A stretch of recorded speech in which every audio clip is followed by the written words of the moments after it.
time, we'll have a discussion about some topic that's pertinent to humanism, and we'll discuss that. But today we're going to do something a little bit different.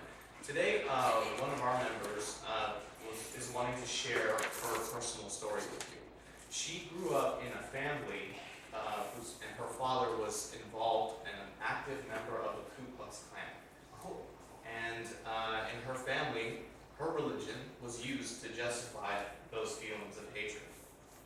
So she has since gotten out of that and is here with us. So today she's going to be sharing her story, and you'll have an opportunity to hear that, as well as have a question and answer session with her before we get on to our main presentation. So I'd like to introduce Sylvia Gibbons. Please come and join us. Everyone, please give her a warm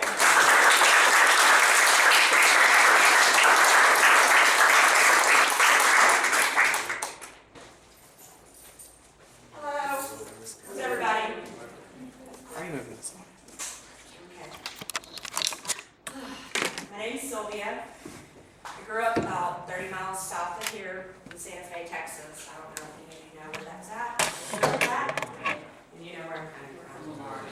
I want to thank Vic for giving me the opportunity to speak today and be here. And I want to thank the other Humanists of Houston members for letting me and allowing me to be here. Okay, and I'm a little nervous. I'm here today to give you a little insight into my life growing up and explain to you why hatred divides us, causes deep-rooted emotions most people are not capable of overcoming. I'll first introduce you to my life and then discuss its hatred, okay, and I'll follow it with my opinion and possible solutions. Okay. Growing up, I was taught to hate anyone that was different than me. Okay?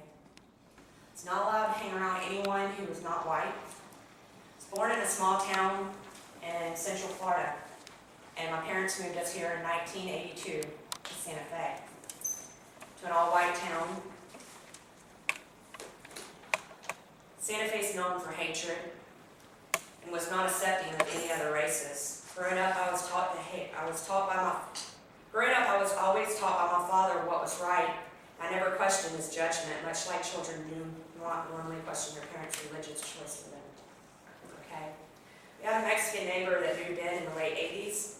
My father berated them and talked down on them, and my mother became best friends with her, and that was our first experience with anyone outside our race. I was 8 years old.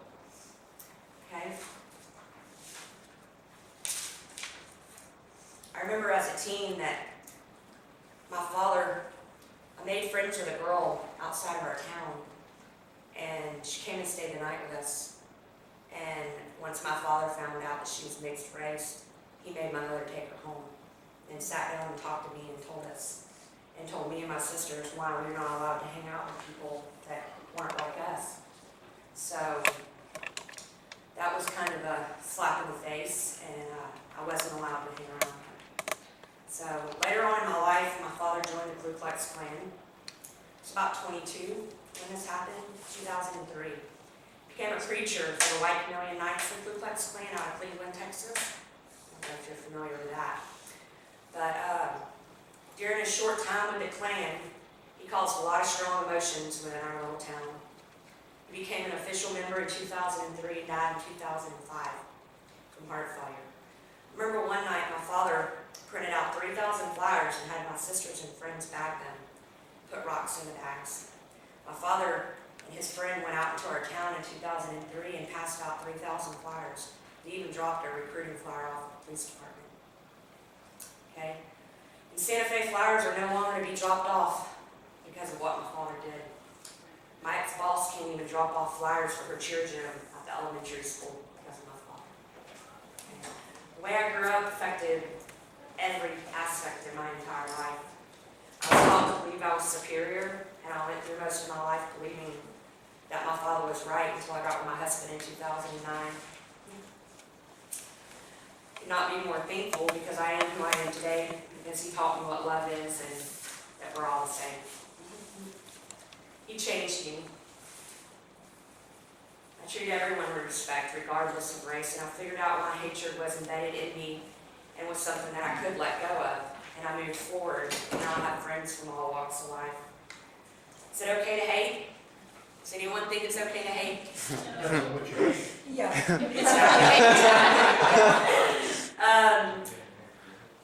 Well, I think to an extent it is okay. Like, say for example, child rapists, murderers, people who harm innocent people. Of course you're not going to like them, you know, but is it okay to hate another race? No, it's not acceptable. And it should be frowned upon. Hatred can destroy a person from the inside out. Hatred towards another race can make a person extremely ugly inside. It shows ignorance. I believe people can control hatred. My father would walk around, control it in public, work, you know. He goes out in public and no one would ever even know. You know, they never question it. So, but in order to let go of it, we need to dismiss it completely. So, my opinion, through my time studying religion and observing the world, I found so much hate and division completely. Our children, the ones that will pave our future, are being brainwashed. Instead of teaching our youth about science, history, math, grammar, and other important subjects, people are teaching them fairy tales and hatred. Okay? The government has been controlled through religion, and people have all been affected. The secular movement is helping to move this country into a better direction, in my opinion. I strongly believe it's our job to speak out. We need people like my good friend Sherry that are scientists who are trying to learn about our Earth so we can all become a little more knowledgeable. Then we have crazies running around blaming gays for tornadoes and hurricanes. You know? So, strongly believe it's our job. And it's ridiculous that we even really have to live in a world during a time with people like this. It's like everyone's looking for a security blanket. Till we put a stop to it, they will continue to allow this kind of behavior. If we don't speak out, then who will? Who will educate our youth? Who will teach them the correct way? Who will challenge our government? It's our duty. It's a job we are given when we accept reality. I want to bring up a few ideas on how we can eliminate hate. Okay? First, we need to act. We need to do something. Decency must be practiced. We have to unite together.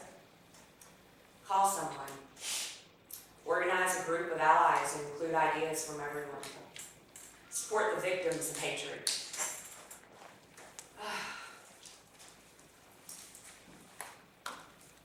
Let's reach out to them and show them that we do care. Do your homework. Research the groups and then spread the information into your communities to bring awareness. Persuade politicians, businesses, community leaders to take a stand against hate. Teach tolerance. Biased behavior is often taught at home, but children are often influenced by school programs and curriculum. We need to be targeting the youth. We need to dig a little deeper and look for issues that divide us, such as economic discrimination, immigration, and homosexuality. Work against discrimination in housing, employment, and education. Look inside yourself for prejudices and change begins with us. As John Lennon says, imagine a world without hate. You know? So, I'm done.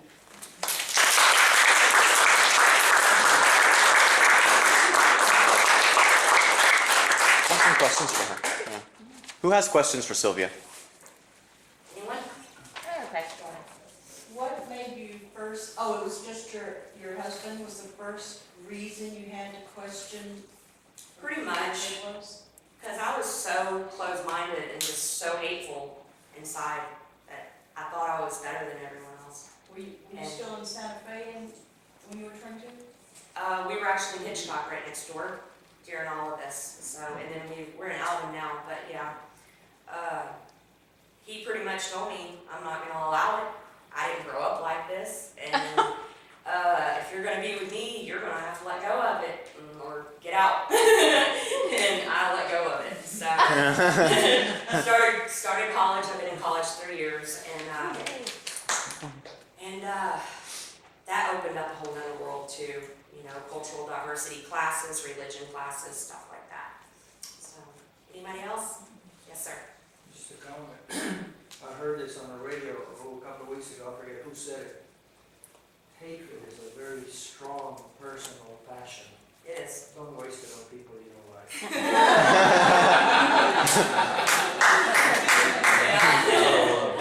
That's true. Yes, sir. What do you suppose caused him to be like that? He was raised away. I kind of see it like children that are taught religion and taught and brought up into that. Kind of like, and I was too. I was brought up Christian. My father was Southern Baptist.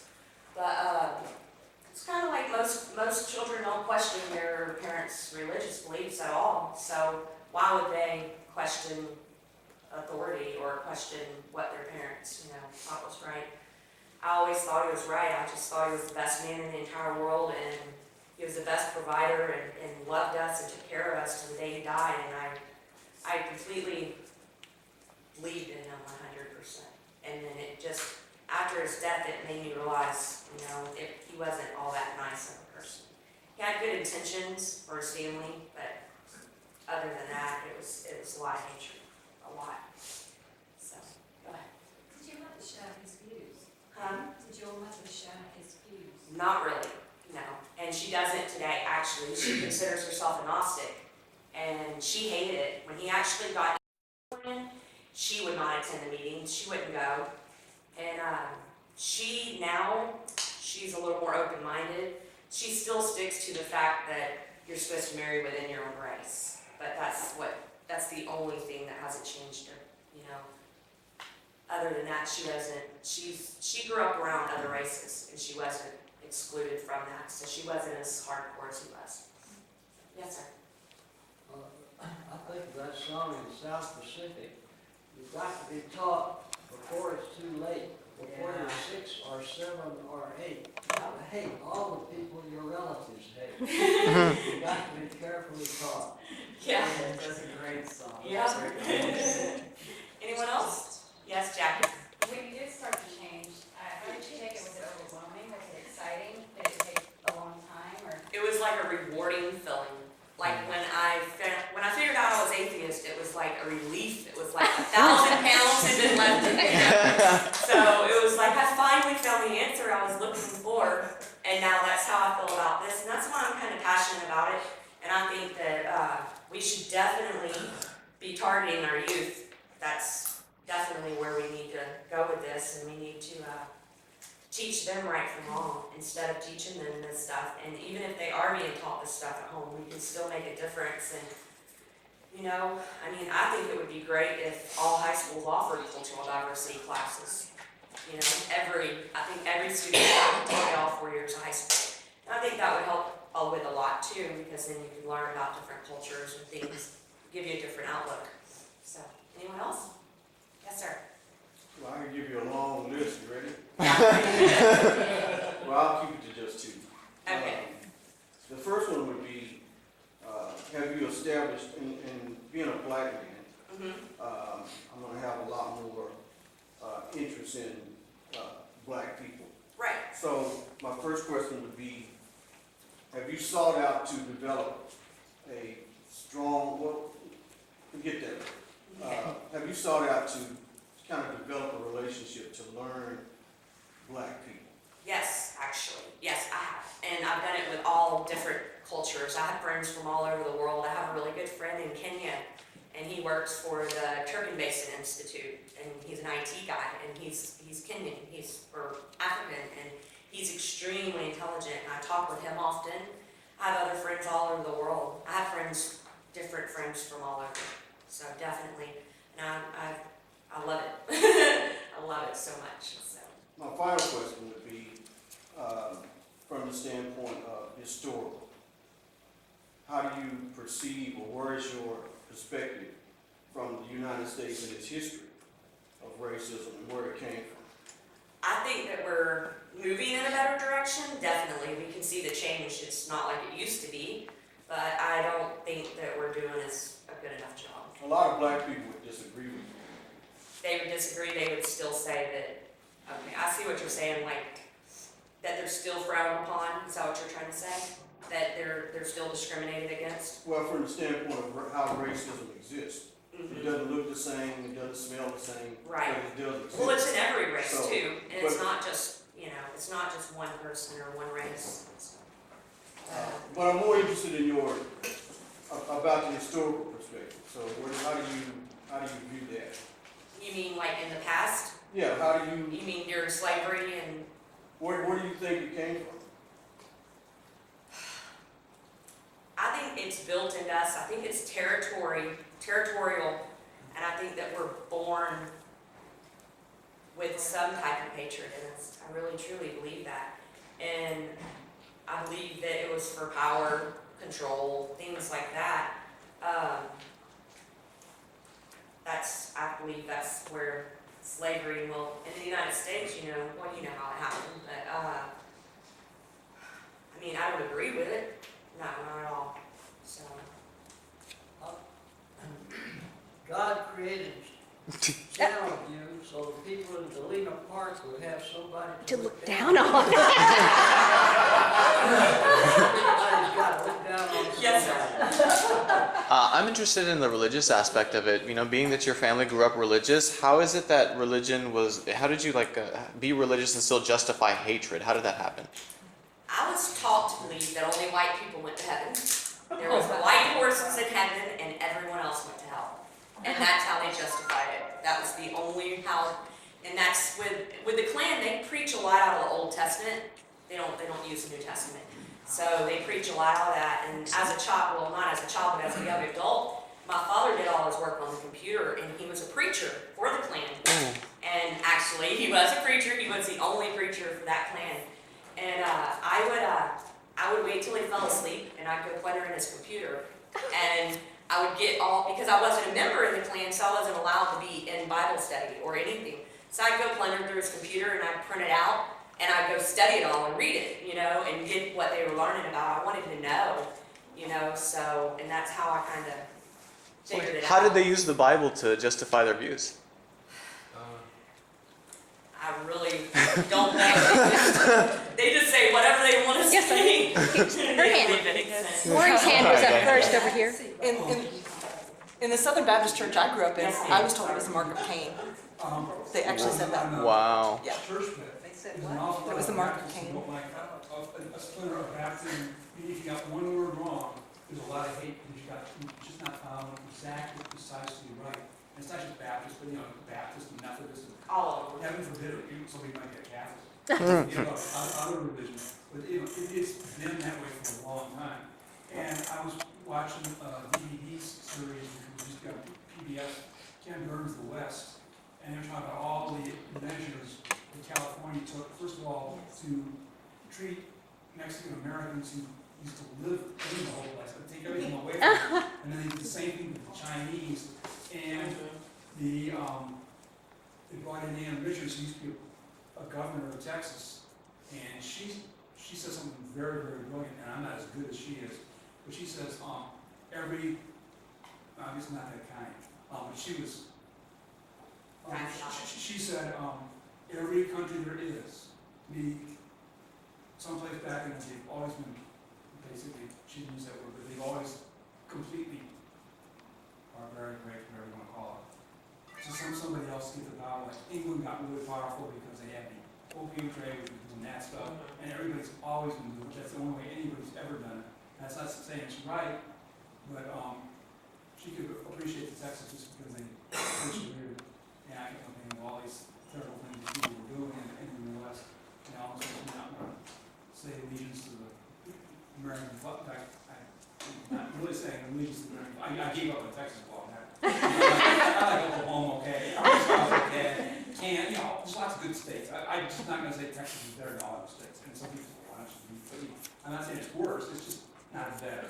Right. And Okay. when I watch the thing We're from in the the South. West, I certainly didn't want to say that America's better than Canada, or Guatemala, or lots of other places. I just it's in my heart to say that. Yeah. Yes. Other questions? I think we have time for one more. One more? Okay. You've been waiting? Can we do both of these? That's Probably a stupid question, but if the KKK's activities are kind of based on Christianity, what's the deal with setting fire to crosses? What is, Oh. fire to the crosses? Yeah. That puzzled me too. Yeah. Huh. I really couldn't answer that. I never actually She wasn't in the attended any of those numbers there. So I really don't know. I know how they build them. I know that, but that's really it. I need to research that. Now, I do know how the Klan started and why they started, the history of that. Yes, sir, really quick. Yeah, I find that it's kind of curious that the KKK customizes their preaching to the Old Testament, because from what I understand, the symbol that the Ku Klux Klan uses, that cross, Right. right at the center, there's a little thing, I think they said it's the blood of Jesus, a drop of blood, and it represents the blood of Jesus. Well, what's that all about? They say they're Israelites. They're Israelites, and that they're come from the Israelites. That's where they say. That's what they say. They are. Well, I know one thing for sure, some people definitely, there's disputes among the exact, how should I say, skin color of the original Israelites. Yeah. Well, I'm American Indian, and in order for me to consider it, you can't have American Indian. Oh, well. They didn't care. They'll take whoever gives them the most money. There you go. Just like any religion. Yes, sir. One last one. Last question. You were talking about how they justify it. Actually, it goes back to before the American Civil War, when the Southern Baptist Convention broke away from the main Baptists. And yeah, they went through the Bible, and they've got all kinds of places in the Bible where they justify everything that they say. And some of it is in fact in the New Testament. There was one of the founders of the Southern Baptist Convention was a guy named J.J.D. Renfro, and he wrote down all of his sermons and everything, and quite a bit of information is available about him. If you want to see the background on it, that's a good place to go. Yeah, I would definitely have to check that out. I did a lot of research throughout the years about it, so, but I never asked why they let it cost so much. That's something we'll find out. That's weird. Okay, thanks. Thank you.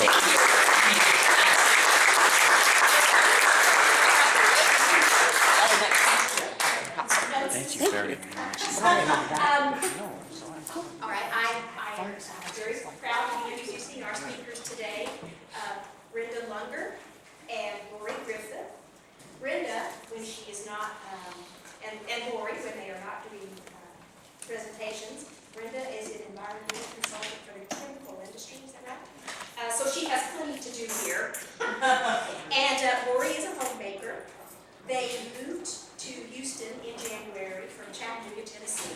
And when they told me that, I said, out of the frying pan into the fire, and they said, no, this is better. Houston's better. So, yay, Houston.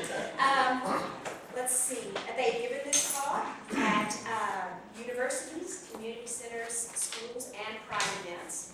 And I am very excited to hear it. So let's give it to Mr. Houston. Welcome.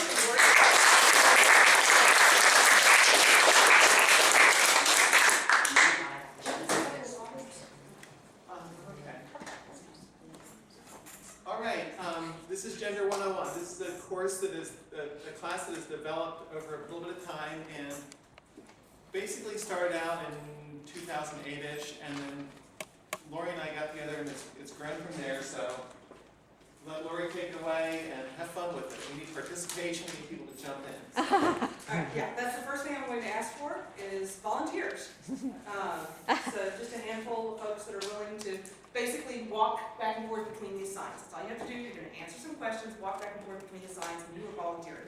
That's right, I can do that. Can I take pictures for her? That might be a little obnoxious. I know you're bold. She's wearing tights, she's got to volunteer. Yes. All right. Woo. Come on up. So just to get you in the mindset of basically what we're going to be doing is talking about binaries, talking about how everything in life is on a spectrum. And we tend to think of black and white and either or and yes and no and everything's or, not and. And the majority of life is in that gray area in between things. And so we're going to start with, are you left-handed? Okay, we'll do here, hold these folks. Left-handed. Or right-handed. Go to the one that matches. And feel free to use your imagination. I didn't put yours up there. All right. Oh, And this is man. Brenda is my ringer. She's ambidextrous. Yeah, you can use And the both. point I like to make with this is that we all are to one extent or another. Really, unless you only have one hand, you are ambidextrous. Because when you're getting dressed, do you use only one hand? No, you use both. You pull your pants on with both hands. When you're putting your makeup on, when you're driving, when you're eating, any number of the things that we do throughout the day, we use both of our hands for the majority of those activities. It's not an either or. We're not just left-handed or just right-handed. All right, so now that you're kind of thinking in those terms, I'm going to call my volunteers back up later when we get into more detailed questions, but that's it for right now. So you get an idea of where we're going and kind of how we're going to be discussing these things. It's in very simple terms. As I say, I do the kindergarten teacher version, so it's very friendly.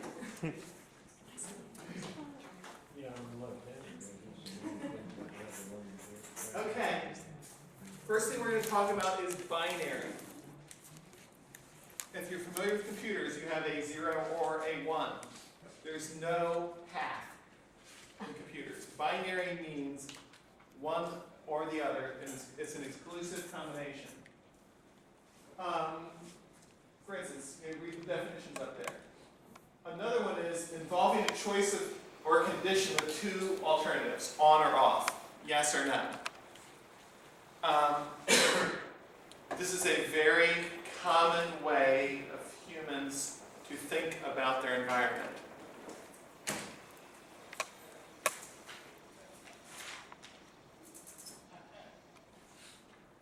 Now, this is gender binary.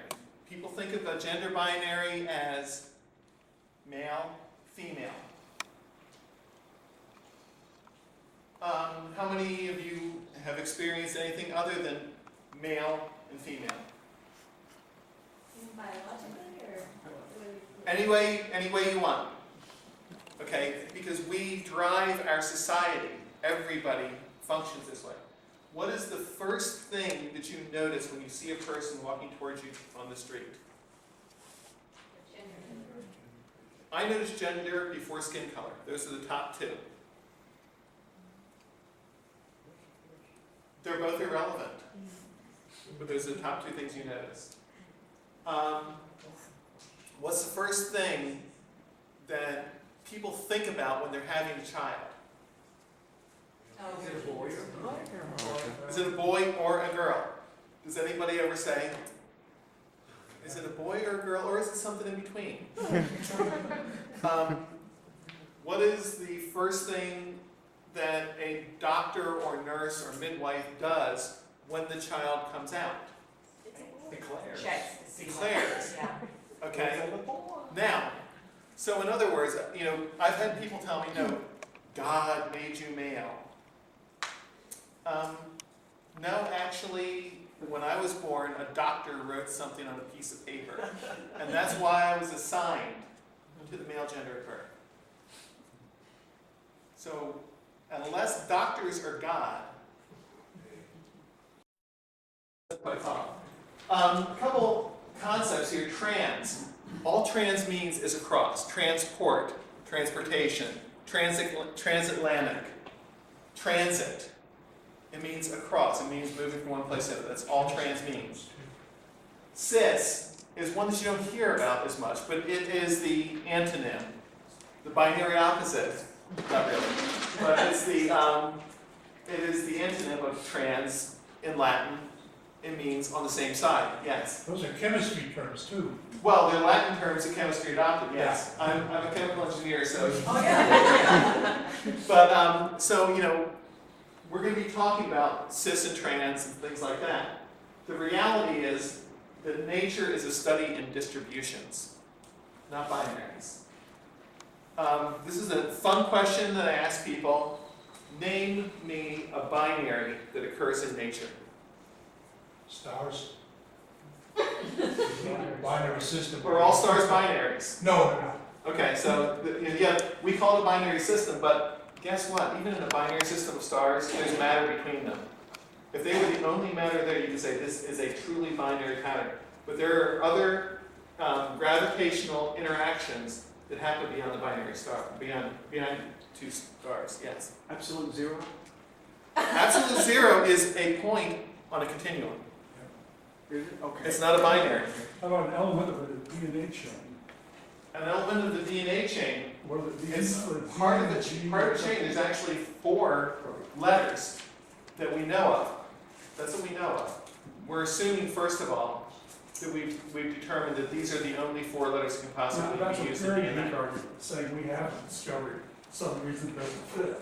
That But can apply to anything. We've already gone, and also they can be arranged in any pattern infinitely. So there's not really a binary there. You know, you have a structure, but it is not saying that this is the only thing. Also, we don't know, you know, there can't, an argument saying this is a lot weaker than an argument saying this might not be. And so the stronger argument says, we do know that everything we've studied uses these 4. That's pretty cool. We don't know about life on other planets. Do they use the same structure? There's a lot we don't know. So saying it's a going around Mars. saying it's a binary, though, is a weak argument. We cannot assume a binary anymore. Do you think that the difference between that something can exist either as energy or as matter? Energy can be converted into matter. Yeah, And matter can be converted into energy. They're the but same. these are the only 2 states that we know of. Perfect, that we know of. And the slow And there are transitions. It can't go from one to the other without transition state. So transition state is separate from those 3, so it's not really binary. The slow learner that I am, I would say there is no binary in nature. That's my point. Go ahead. Some people would say, belief in God. Okay, which God? And how strong is that Some belief? people would say, they would say, my God. No. There's a spectrum of belief, though. There's different people who believe in the same God, but they believe at different levels. So it's still a spectrum, it's a distribution. To a bunch of them, you know, there is no other way to think other than the way they think. But, okay, that's a perfect point because binaries exist here. It's in a person's mind. The real world doesn't do binary. Binaries are a brain thing.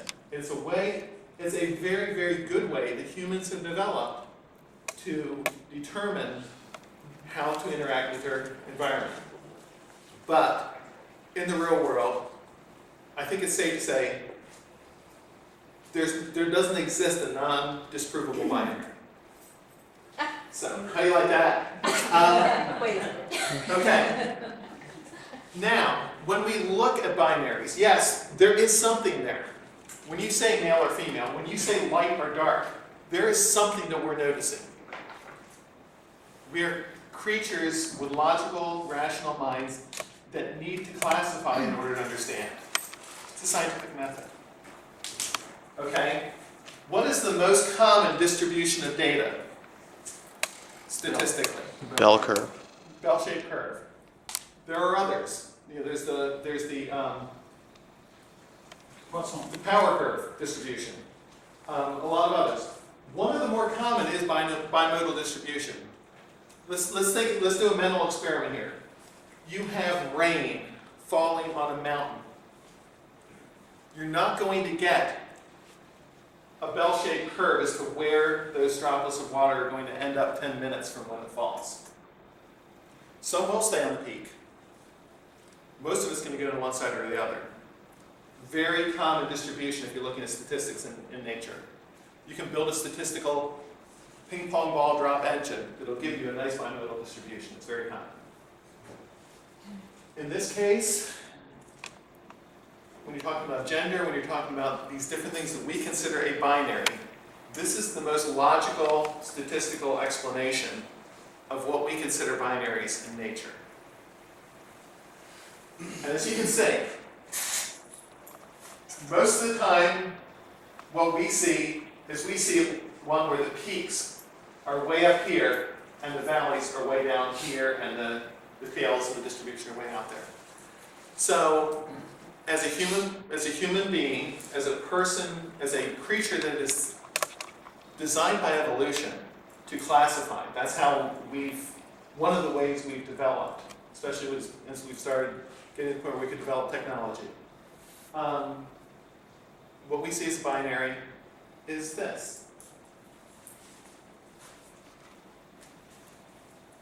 For the focus of our talk, we're talking about gender. Now, gender is not one distribution. Gender is a huge topic. Personality is an even huger topic of which gender is one part. I want you to start thinking now, instead of just thinking of distributions along the line. Start thinking about a cloud. If you put any line through that cloud, there's a distribution along it. It might have a different level of water or whatever. For personality, for humanity, first one we think of is assigned birth gender. And you'll never hear me talk about biological gender, other than to say you won't hear me talk about it. Because biology is messy. Biology is not binary. Assigned birth gender. The doctor comes out and says, it's a girl. And you say, oh, we already knew that, we had the ultrasound. But still, there's only 2 check boxes on that piece of paper. Biology has a lot more than that. In fact, even with assigned birth gender, what happens when a child's external morphology does not fit with what is expected? Does anybody know? One is a son. Julie? Yeah, they tend to just surgically correct it. They take the baby out of the room and say, you know what, baby's not breathing right, we need to fix something. They put the mother under usually. You know, you're going to need a little bit, you know, we need you to relax a bit. And they actually surgically correct. So whenever you hear somebody out there saying, oh, I think gender reassignment surgery is wrong, it's practiced all the time by doctors. But only on people who can't consent. What's the incidence of this? The incidence of intersex is somewhere between 1% and 2%, actually. I mean, you said 1% or 2% of babies born have an anomaly. Now, as percentage of surgery, I don't know that, because they will not report those surgeries. We don't have statistics, but it's actually over 1% of gender, quote, gender, what they would determine as gender anomalies in children who are born. Yes? The first decade of my professional life was as a pediatrician. I don't think I ever saw it. You didn't? It happens. I think it worked. I don't have the statistics and the documentation with me, but yes. Now, did you see any children born with abnormal genitalia? Somewhat equivocal, but I wouldn't use the word abnormal.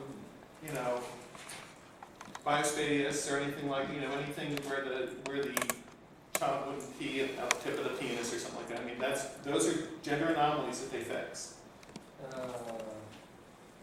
Hypospadia, it's an anomaly. You're making it sound more drastic than it is. But they do correct those without the consent of the child. That's all I'm saying. It's not specifically male specific. You know, it's basically blowing up the binary. Yes. In Pakistan, when I was growing up, there was a whole population of people called Hijra. Yes. And then India as well. what happened is they figured it out, the child is born, they come and they take the kid, and the family would give the kid to them, and these people raise them, and they beg, and they also prostitute, and also in addition to that, they consider lower, not needed kind of a class, and they also come and perform dance and music And on blessings on weddings children. and Yes. blessing and all that, but somehow they find out the child is in that category you're talking about, and the family just gives them the child, Yes. and the family no longer keeps the child. That's what I Usually- saw. A huge population. Right. Usually pediatrician, my guess is you might not have seen that.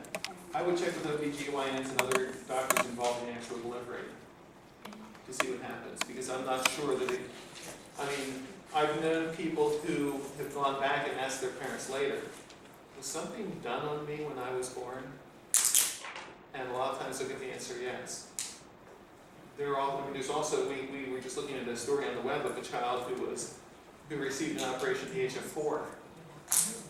And their parents denied it and denied it and denied it, and it's documented there.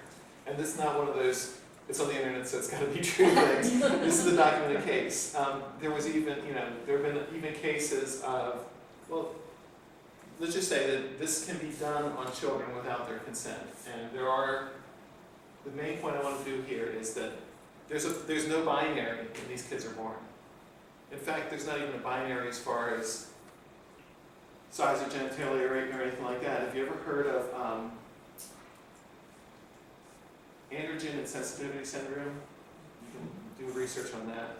That's a person who's born XY, which would be normally considered It's male. 1 in 13,000 births with those. What's that? It only happens 1 in 13,000. I know, that's a fairly rare one. But actually, that's for total AIS. For partial AIS, it actually occurs in more than that, because it could lead to things like gynecomastia and things that happen in people, but we don't know that they actually have partial AIS. It's probably the circles that we run with. We That just baby met two Curtis people was with born with that both. syndrome. And so there's actually this thing where women who are born with both genitalia, they actually have, they're supposed to be more beautiful, they're more Amazon, and I've heard Well, that before. there's also in the gender community and the people who are we're immersed in the gender community. One of the things is a lot of children who are born with truly ambiguous or both sex. There's a statement, it might sound a little bit crude, so just be ready for this. It's easier to dig a hole than erect a pole. I was thinking the same thing. So, in a lot of cases, those children will be pushed toward the female. Have you ever heard of these women, or even these men who are born with extra genitalia, that they apparently have an extra chromosome? That's kind of why I thought about it. Some of them do, some of them don't. You can have XXY, XXXY, you can have all kinds of different chromosomes. Again, so it's not binary. That's one of the things we need to establish. So not even this concrete part that we consider is binary. Self-identified gender. This usually doesn't happen. Let me correct that. Usually people won't realize that their self-identified gender is different from their assigned gender until they start realizing that there's a difference between boys and girls. I knew which bathroom I should be going to when I was probably about 4 or 5 years old, but I also knew which bathroom they told me to go to. So I started going to the bathroom they told me to go to. Self-identified gender. This is where you get into what we call transgender people. Because you have assigned gender here, you have self-identified gender here, and trans is a cross. And again, self-identified gender is certainly a spectrum. I know a lot of people who don't identify as male or female. Again, I'm a little bit immersed in the gender community here. But there are terms like genderqueer and all that, people can change how they identify gender-wise day to day. Orientation of attraction. And I put up there AKA sexual orientation. It's not really sexual. This is actually in itself probably about an infinite number of spectrums. Because you have relational attraction, you have sexual attraction, you have life commitment attraction. They can all be different. So, there are people out there who are not attracted to either. There are people who are attracted to all. You can't say this is a binary either. And you notice I didn't put up there homosexual or heterosexual, because both of those categories are semantically entangling, putting either assigned or self-identified gender in with attraction, and it makes a real messy ball. Whereas attracted to men or attracted to women, yes, it's still tied in with gender, but it's tied in with the gender of the loved person, and it's a little bit easier navigate? Gender expression. I know I have a lot of female friends who are very masculine in their presentation, but they are very strongly female in their self-identification and they were identified as female at birth. Basically, gender expression, though, covers a range. Wait till Lori gets us up there on gender expression, it's going to be fun. So, now we go to the spectrum/continuum exercise. Can we go back and we'll actually have this on the screen as we go through each one? Okay. I have my volunteers up again, and if anyone else wants to. Anybody else, come on. I'll bring it up Come on. To join. So for the first question, since there's only 2 categories for the first question, because there's only 2 categories on the birth certificate. Just by the left hand. Yeah, find male or female assigned at birth, according to what they put on your birth certificate. Assigned at birth. Assigned at birth. Okay? And how do I just roll? Just roll it down toward you. No, that was up. All right. Yeah, fine, Mary. I'll hover in between. Okay. All right, so we've said where you were assigned on your birth certificate, and that would put me over here. So then now we're going to go to self-identified. And I'll stay here and out of the way. Okay. So you can see there's some movement going on here. Okay. Depending on what crowd we do this with, sometimes there's a lot of moving around. Orientation of attraction.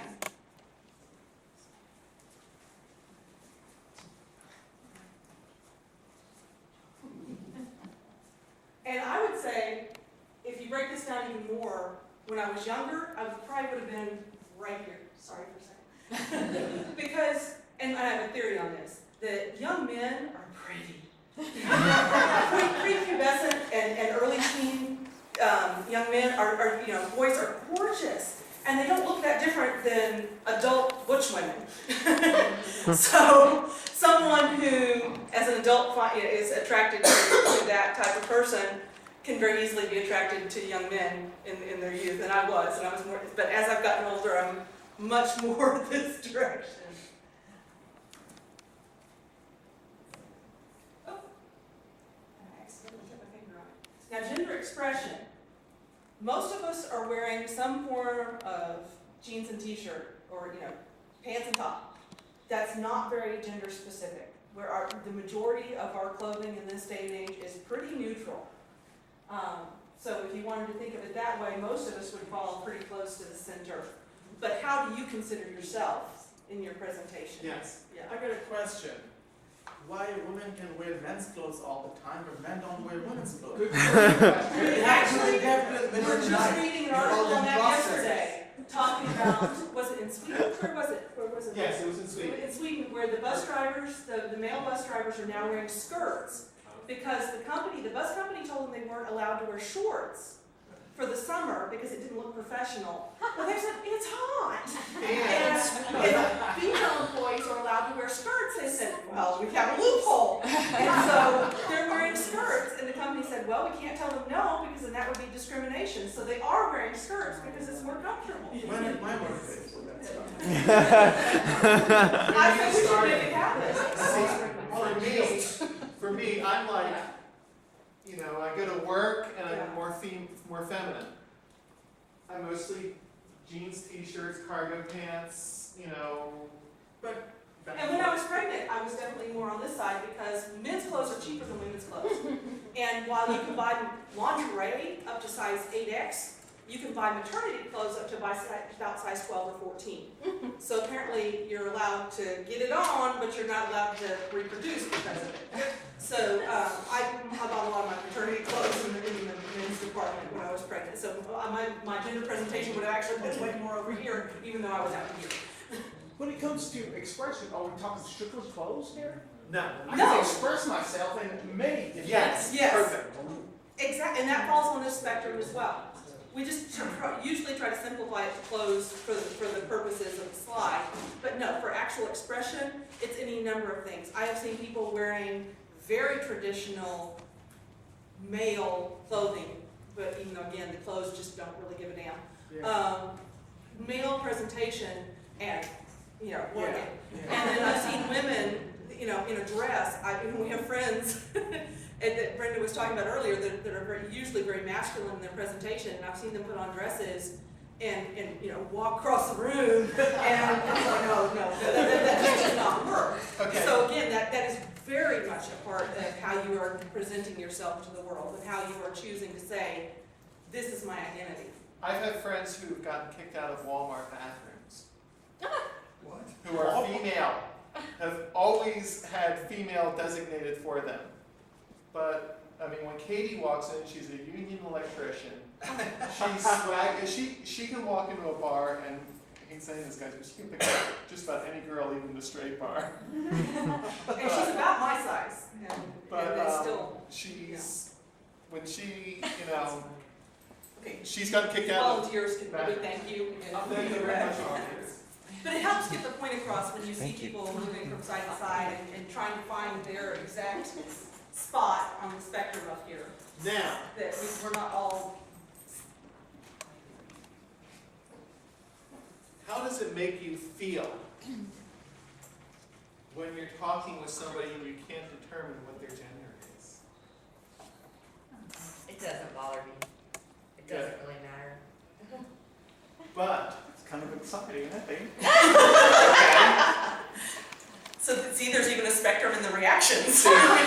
We are in a humanist group, and I understand that I'm expecting different reactions than I would in the church. We've given this talk, well, not this talk, but we have presented this material at Christian universities. And you get a little bit different. And even at public universities, sometimes you get a little bit different because you have a broader spectrum of people there. Yes? I understand, I might feel a bit uncomfortable in a situation like that, but I also understand that that's my problem. I have to deal with it on a psychological level, which is what I do. But society doesn't often acknowledge the fact that it's a continuum. Yeah, well, tough shit with society. We like our binaries though. Society is developed around binaries. We're tribal culture. That also goes into some of the things as far as the racism. It's a tribal culture. Our group, people like me, are the people who matter. And the people who are not like me are the people who don't matter. And society doesn't like it. I mean, we even look at that up there at the top. We still say red, orange, yellow, blue, green, indigo, where'd you go? Yes, I got them all. But the question is, what do we call that color there? What do we call that color there? Oh, that one. It's infinite. Why are we worried about, because it is a very, very convenient shorthand to describe the world around us. We are not evolved enough to handle infinite. Because calling this white and this white is ridiculous because they're not the same thing, even remotely. But we love to categorize and simplify. Again, it's a scientific method. And so we're used to pushing our genders into the two binary groups. But remember, the binary is in our head. When the boxes don't work, frustration sets in for people. I see Donald, and you know what? You're not as dark as a lot of black people I know. Okay, what does that matter? Dark skin, light skin, but the boxes don't work. I have a friend who has a wonderful, beautiful cafe au lait complexion. He is just, Creole ancestry, kind of right in the middle. And people try to tell him he's white or black. And it doesn't work. Actually, he's a very interesting, he considers himself Creole. He was identified male at birth, he identifies himself as male, he's attracted to men, but he calls himself a lesbian. And legitimately so, that's a whole nother story. But yeah, it shows you how much variety we can have. Actually, what was crossing my mind when you were picking on Donald is honestly my first thought that comes to mind when I see you is what is he gonna ask me? Because you ask very difficult and very pointed questions. And I respect you, and I like you, and I always want to have the right answer. And I want to have an answer that you will respect in return. And so that's usually my first thought when I see you is, I'm already. So, it has nothing to do with your gender or your color or anything else. It's the intellect that it's getting to know the person. Yes. Just to comment on language and culture, each culture develops the language what they need to get things done more effectively, more efficiently. For example, some of the African cultures have 4 or 5 words for green because they are in jungle. Green is very important. It's a dry green looking, it's a wet green looking, it's a green when sun is shining, it's a green when it's the middle of the night. They need it. Eskimo has so many words for eyes. When I got here, there were so many words for apple. I only knew one. Same, that's it. But when it comes to mango, there's only 1 word for mango, and I know about 6 different words for mango. Yes. And I can identify them, and I wouldn't just say mango. I would identify what kind of mango, because there are those things exist. For example, word you, 1 only in English. I got 3 in my language. Spanish, Germans have at least 3. Thai have 12 different words for you. They need it. So culture just developed, words just developed based on whatever you need. And that's all up here. That's awesome point. Yes. Another of my favorite examples about race and our insistence on putting things in categories is the country of Brazil, which is one of the most, I guess, interracially mixed countries on earth. Yes. Portuguese has languages for every shade. Like, Yes, they do.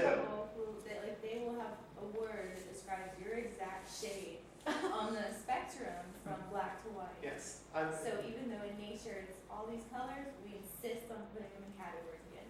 The project I'm in the group that I'm in, we have more Brazilians than white.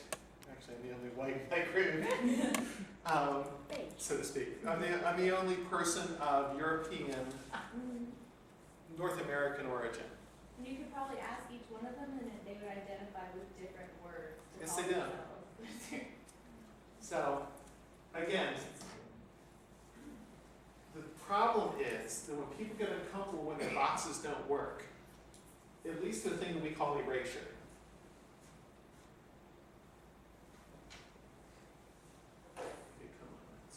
Okay, there are many different kinds of erasure. I'll just talk about a couple today.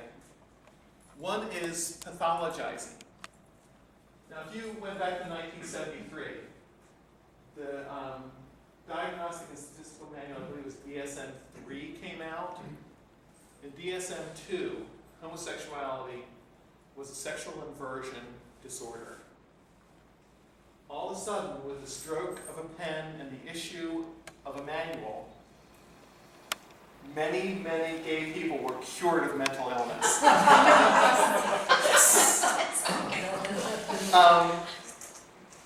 Pathologizing, making it so if somebody is different, they are weird, they are mentally ill, they are whatever.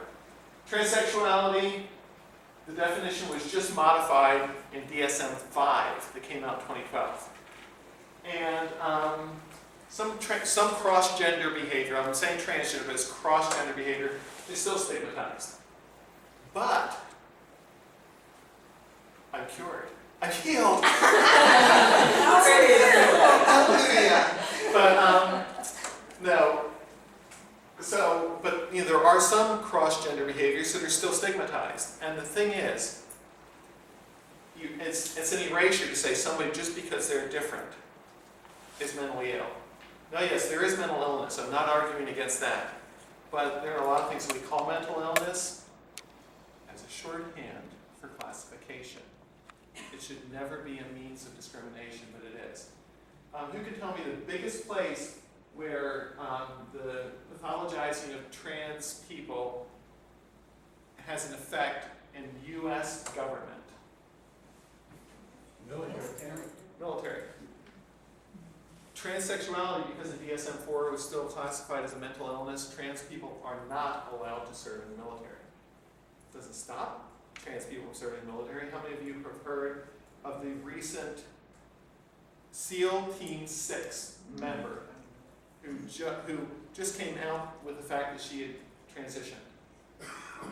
She was on SEAL Team 6, that's the same team that went in and killed Osama bin Laden.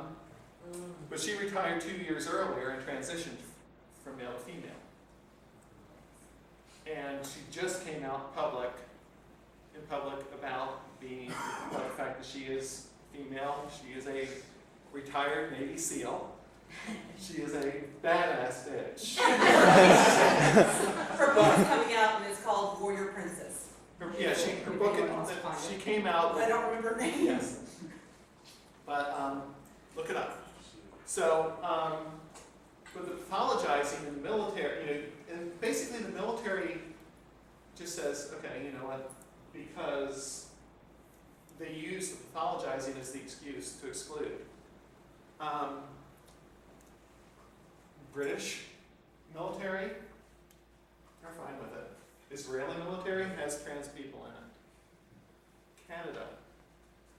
All these countries that are our wonderful allies. And guess what? The world has not ended yet.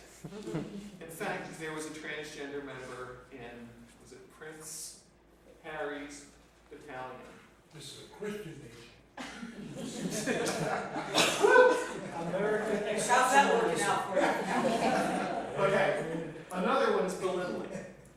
And again, maybe you'll need to edit this or anything like that, but I mean, I can go on a lot of belittling terms. Tranny, fag, dyke, kite, nigger. Go through a lot of things. Erasing a person by belittling them, by taking one characteristic among this whole cloud of a person and saying, because of that one characteristic, you are less than. Period. Kill the messenger. Tokenizing. A lot of people have problems with this one. If I am hired by a company because they say, well, we need more trans people. If I'm hired as a trans person, I'm actually a little pissed off. If I'm hired because I am damn good at what I do, and the fact that I'm trans helps them in their diversity count, but it's more for who I am, not for what I am, I'm fine with that. But if somebody is, and there's a fine line, my company actually, the company I'm with right now, and I was recruited by their trans group. I'm with a consulting company, and I was looking for a new position. I already had one, but I was like, I think you can do better than this. And I was on an Association of Transgender Professionals group at LinkedIn, and one of the people who's with my company, are there any other companies like us who are out there actively recruiting trans people? And I, being the smartass that I am, sent back a message, okay. You're recruiting trans people? I'm expecting my job offer in 2 weeks. That's what I wrote back to her. Just for the fun of it, because it's like, okay, this is bull. Well, she says, you know what? We actually are. But what she didn't say, okay, you're trans, we're going to hire you. She says, here's our website. Go look at jobs on it and see. I knew they were hiring in my field. I found 5 jobs. I applied for the top 2, and I got the one that I wanted. And the fact that the fact that I was trans was known and didn't hurt me really makes me appreciate that company.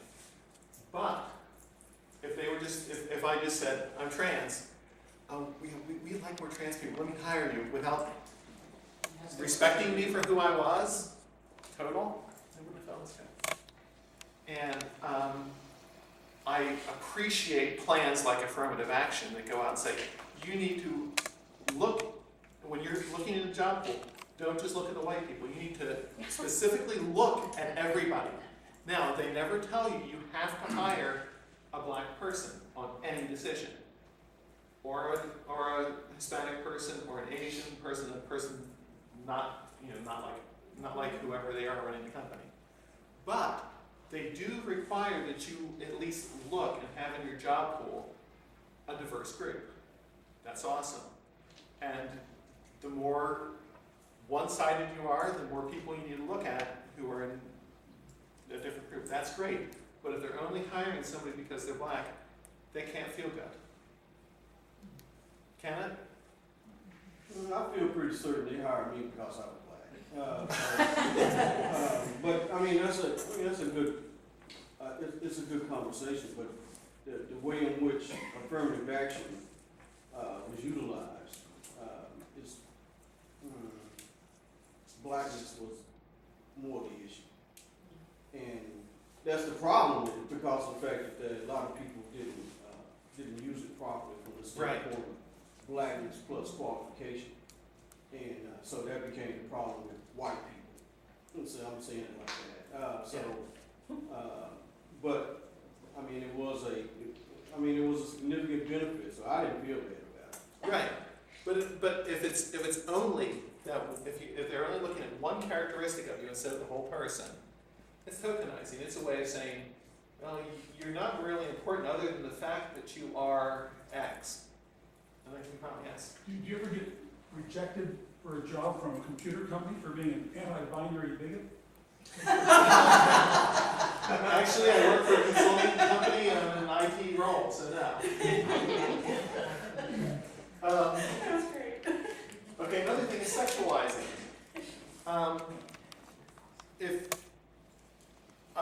Let's say and I'm going to use a stereotype here. Okay, the part of doing this is looking at stereotypes, examining them, and blowing them away.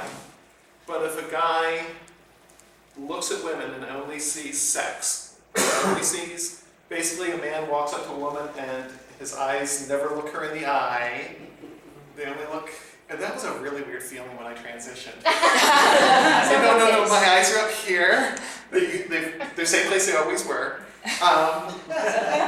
But reducing a person to either a sexual desire or a sexual behavior is a way of trivializing and erasing that person. Talking about a person, oh, they're gay, or that's so gay. Well, I know some gays who would kick your butt. And so just saying that, equating gay with weak doesn't work, but there are people who do it. So there's forms of erasure.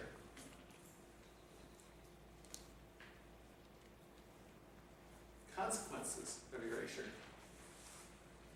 First of all, erasure is practiced normally against minority groups, but it can be practiced against majority as well. That's why I have to watch out when using my example of males or whites or whatever. Because I can erase people based on their majority status, since I'm right now a double minority. I need to be disabled and I need to change my skin color to get the forfeit.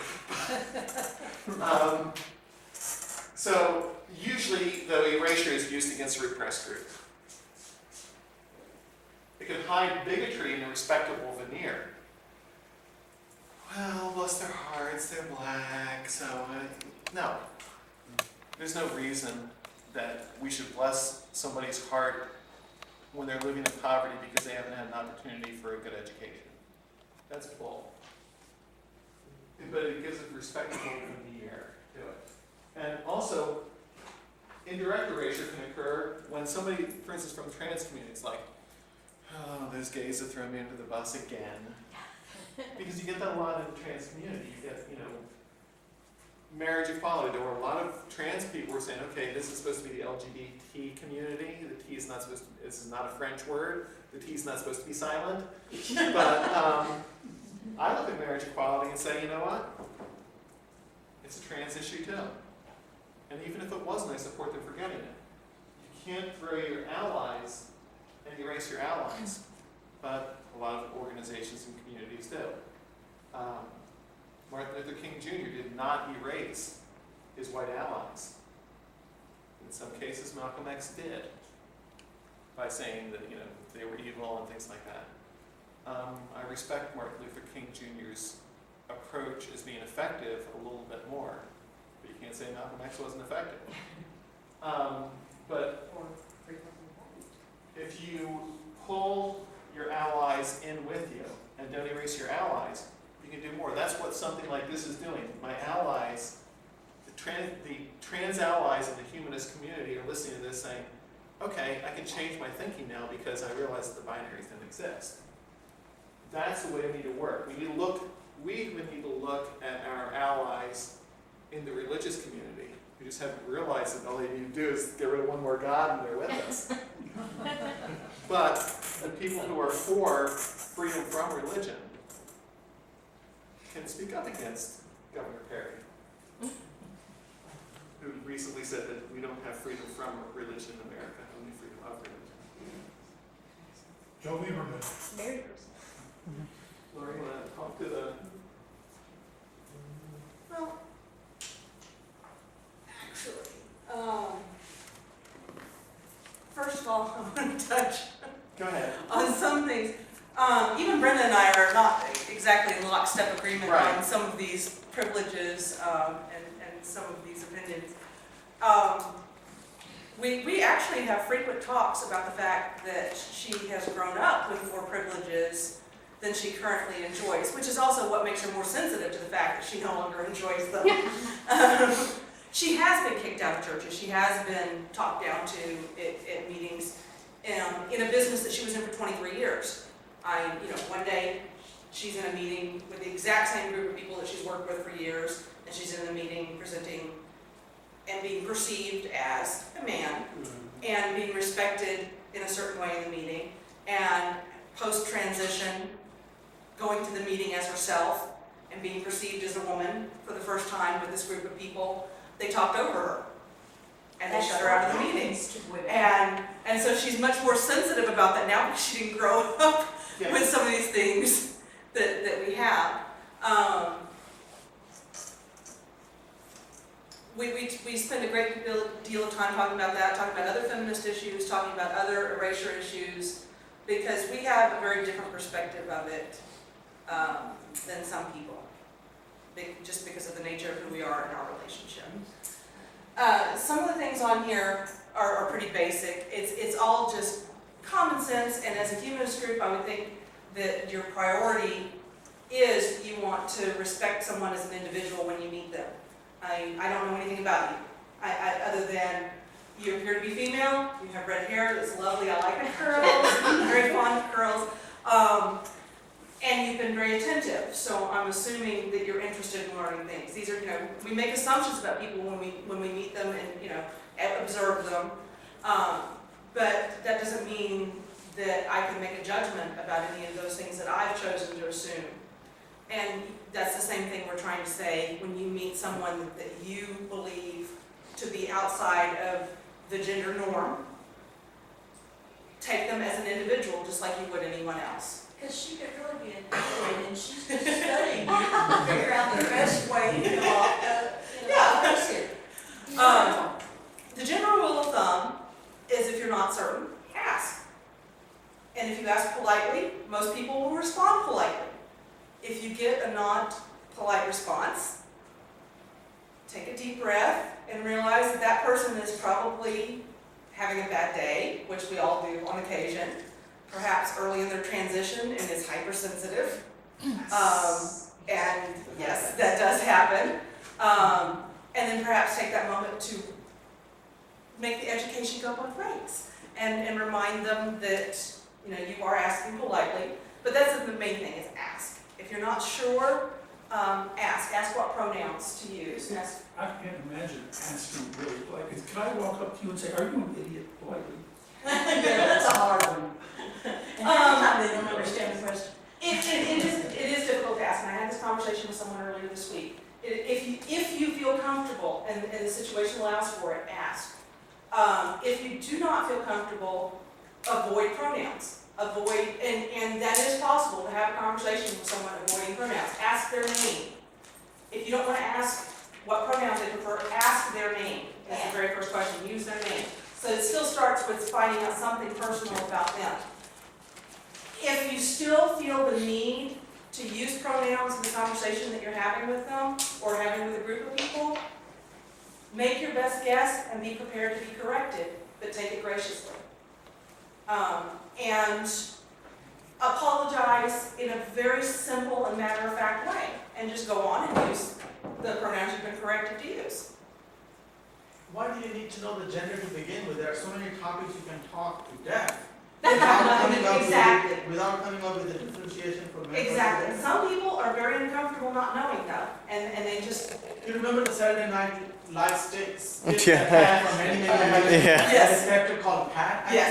think. No one knows, and the whole thing is about men. But And I never everyone's figured trying to find I out. still don't know Yeah. this person is man or a woman. yeah. Julia Sweeney. Yes. On the radio not so long ago, and they were talking to a group of teenagers because they'd noticed that they didn't refer to he or she, everybody was you, and it became like neutral. They had clear ideas of whether somebody was male or female, but they just addressed everybody as you. And I think it came up with trying to change definitions in law in a way you kind of get a he, she. So I don't know how far that's going on. Oh, you have that. Yeah, there are some terms that have been put out there and tried, She's the cat. and like her and Here. Z, Yes. or here and Z. They've not caught on, but the language does need to develop. We do need more gender neutral options in the language. And that's, to me, that almost needs to come first, because it's hard to discuss some of these things when you don't have the language to discuss. Do you consider chairwoman to be a step forward or back? No. I actually consider that to be a step back. I actually call it either chairperson or just chair. I mean, Yeah. when I want to be called That's that. first He's But but this is the chair of our committee. Yeah, and that I consider to be a step forward. Chairwoman, no, I don't. I don't. Because then that's still maintaining the exact same distinctions. And, okay, well, you're the chair of the committee, what difference does it make what you're sitting on while you're chair? If you were addressing the chairperson of a meeting, how do you say? Mr. Chairman or Miss Chairperson or? It's usually a pronoun there first. Right, an honorific of Mr. or Madam Yeah. or, we really do focus on having that honorific and having that distinction. Yeah. And that's where I'm saying the language needs to develop and change. If you still want to be polite and defer to the person, I would just say chairperson. Chairperson and their name. Or else you go with whatever they prefer until the language changes. If you know. If you know. And if you don't know, and there's a chairperson, usually you would know who, usually your gender, the gender personal identification of the chair would be known by every Well, Clint Eastwood almost got away with it. Okay. Yes, he was addressing the chair. Yes. Yeah. I would say, obviously, you shouldn't have to put yourself in a position where you feel uncomfortable just because you're not certain, but you don't want to make them uncomfortable either. What it boils down to is approaching someone as an individual and keeping that in mind. Okay, I lost my train of thought. I hate it when that happens. No, the reason I was saying, okay, I found it again. Transgender people face a different set of discrimination and a different set of ostracization, different types of ostracization than other people, than cisgender people. And it can make life much more difficult. And in my opinion, that is a valid reason to be a bit more sensitive to their needs in conversation, in their needs in social interactions. Because of that. And some of the things I had intended to address, and then I got sidetracked from it because we switched ahead, was the difficulties they have in housing and in employment, in healthcare. And that starts very young. If they are brave enough and vocal enough with their family to come out at a young age and start addressing these issues with their family, saying, every time a parent or a teacher or someone says, no, you need to line up over here with the girls, or no, you need to line up over here with the boys, and they're saying, no, you put me in the wrong line, they're constantly being corrected. And so they're growing up with this idea of, I'm wrong. Everything I think about myself, everything I believe about reality, about who I am, is wrong. I must be crazy. And that's a lot of stress to put on a child. That's a lot of stress to put on an adult. That's just a lot of stress to put on a human being. Because of this stress, they are more prone to suffer depression in suicidal ideation. In fact, trans people are 41% more likely than the general population. General population, approximately 1.6% of people will attempt suicide at some point in their life. In the trans population, it's 41%. And that's not suicidal ideation, that's not just they thought about it or they felt depressed. They tried. 41% attempt suicide. Okay, once you've attempted suicide, you're a lot more likely to be classified as having a mental problem and perhaps be in a facility or be on someone's radar in the medical profession as having a psychiatric issue. And the orthodoxy uses that as proof that there's something wrong with transgender people. Exactly. Yes. Even though the societal pressures are what are driving them to this. Not that they were born with these mental issues or these depression issues. They were put on them, but it's still used as an excuse.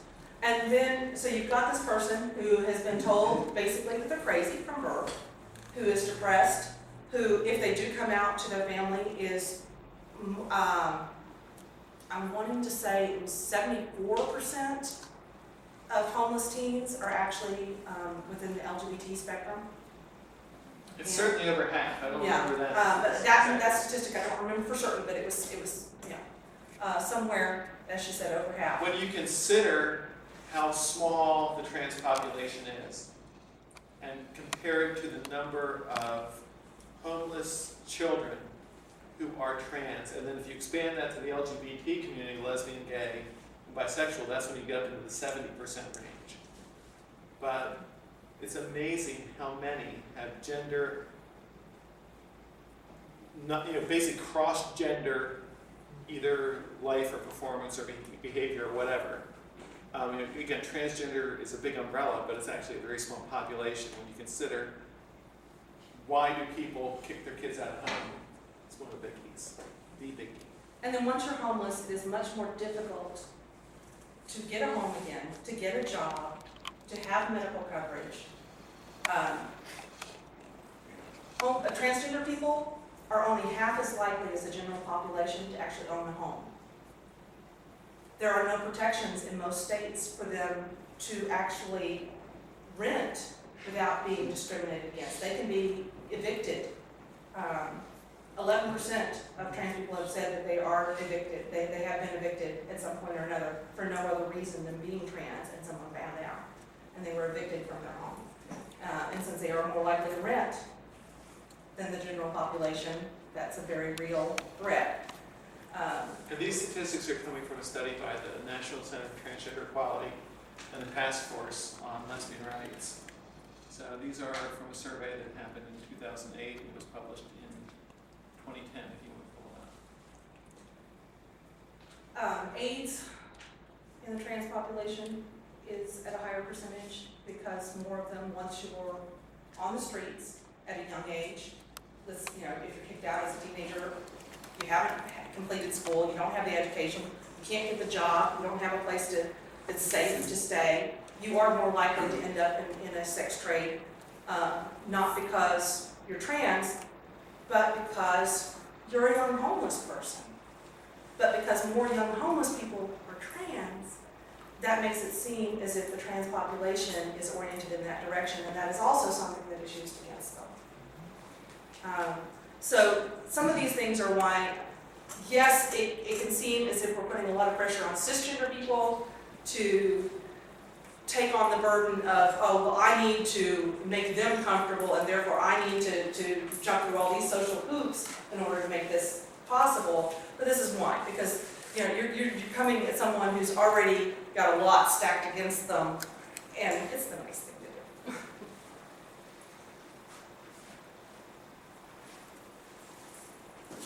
I didn't want to just have you here and present this nasty, sad picture of what trans people are going through without giving you a script for resolving it. All of you understand this script. I'm just going to put it in words. The answer is what we call in our presentation active respect. A couple points in that. Extending respect based on humanity. We're humanists. Not on a characteristic. Understanding the person should not be necessary. How many of you have ever heard a person say, I don't give my respect out, you gotta earn my respect? More people have heard that, haven't you? Yeah. Okay. The key is if you truly believe that, you'll never respect anybody because you'll never get to know anybody. Yes? I think everybody in this room might be aware of this little case, Supreme Court case called Dred Scott, where the Chief Justice said that blacks were not entitled to the protections afforded to whites because they were only 3/5 human. Right. Okay. Active respect is extending respect to everyone. Now, active respect doesn't mean you have to respect everybody. It means you extend respect to everybody until they prove they are no longer worthy of that respect. And then it's like, okay, whatever. Because you can't just surround yourself with negative people. But for me to decide that a person, because they are a clean-cut white male heterosexual, that they are no longer worthy of my respect just on the basis of that, would be wrong. Activism is inherent in active respect. You have to stand up to the bullies. When a person is being targeted because of an aspect of who they are, if you respect that person, you stand up. And then open-mindedness and personal humility are necessary to have active respect. If you're not willing to say, you know what, I'm good, but everybody else is good too.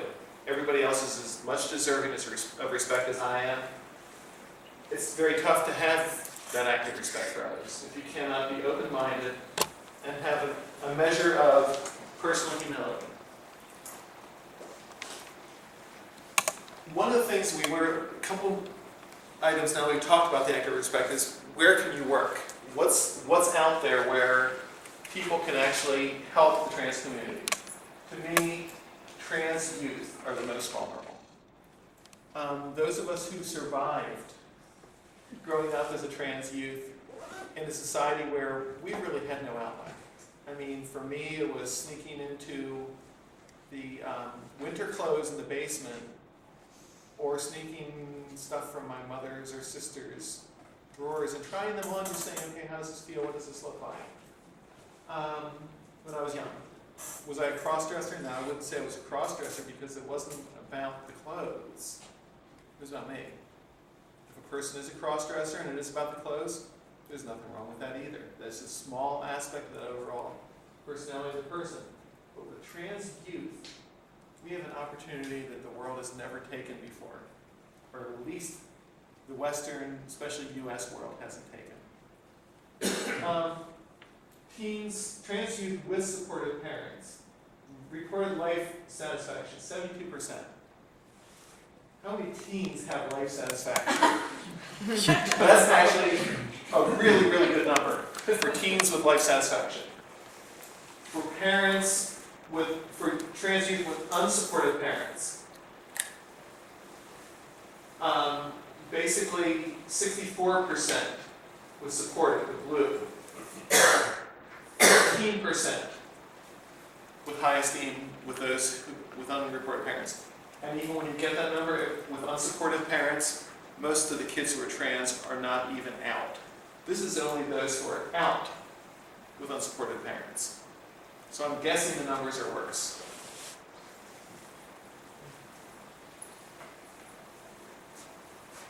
If you go to,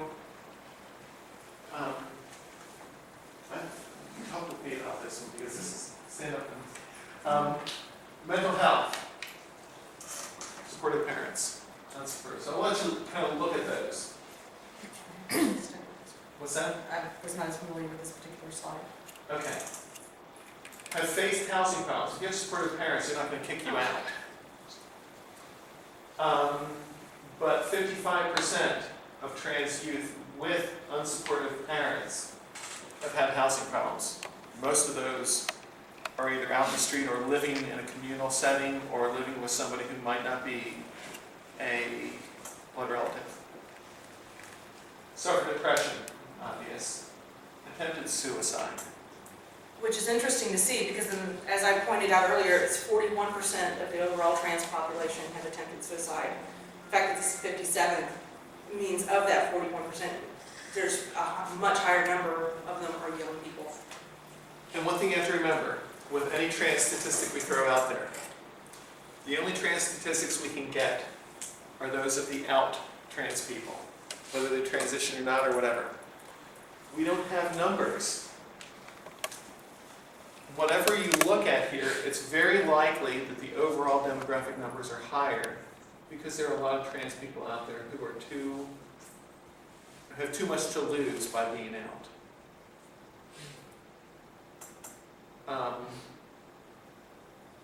Trans is a very interesting thing about being out. If you're talking about skin color, you're out.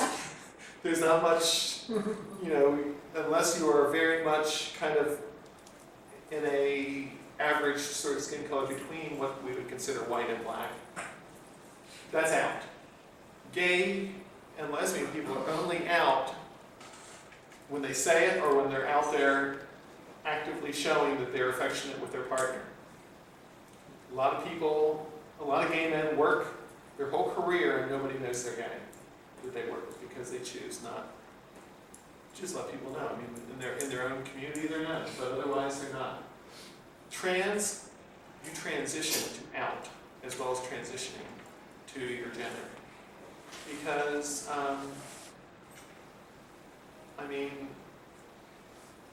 especially early transition, everybody knows.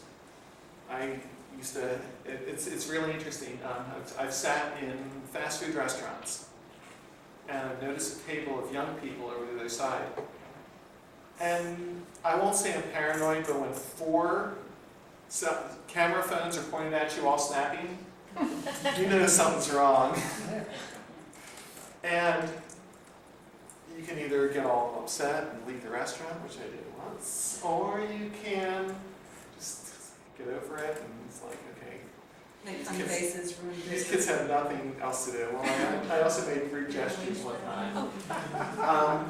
Now I don't get it as much. I've never been kicked out of the bathroom, but I have friends who have.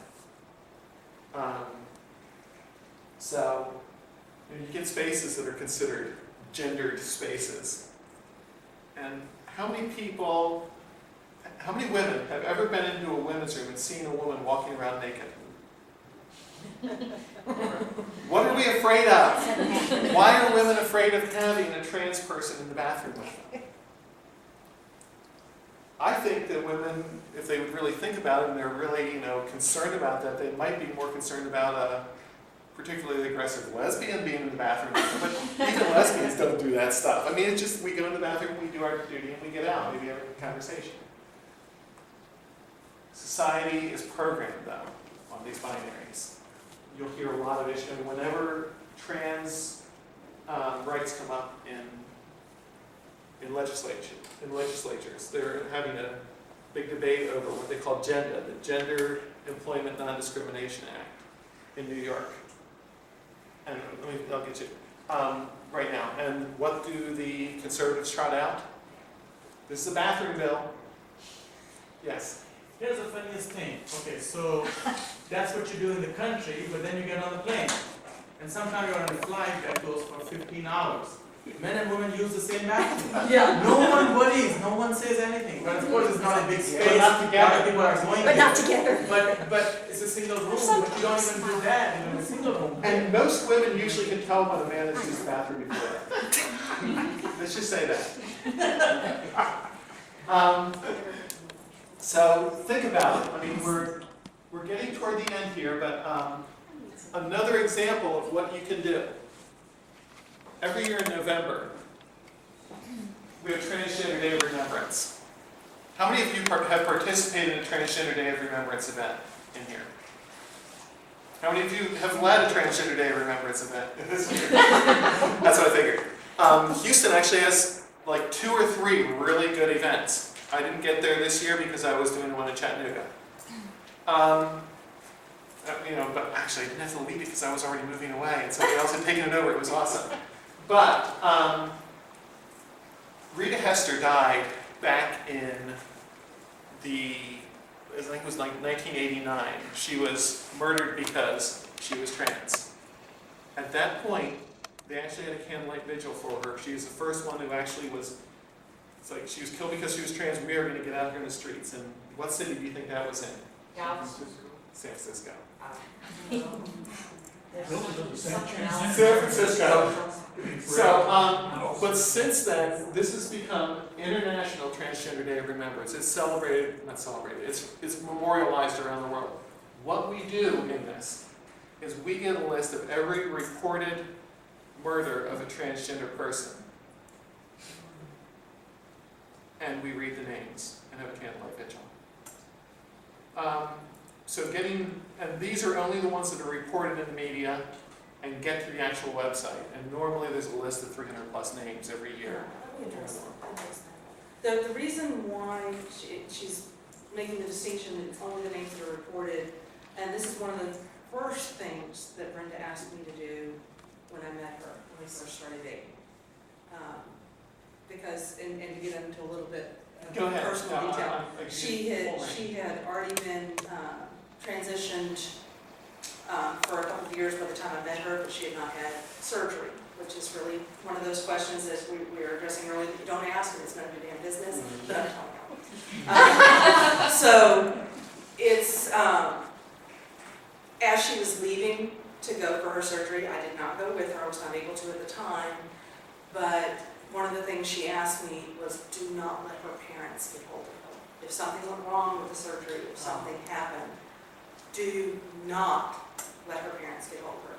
Because the first thing her parents would do, still at this point, would be to cut off her hair, put her in a suit and tie, and bury her according to how they named her, and still choose to identify her, despite her request otherwise.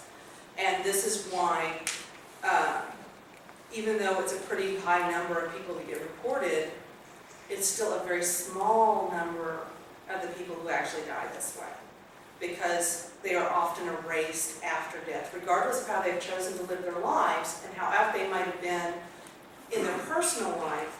Their family will often choose to erase them in death.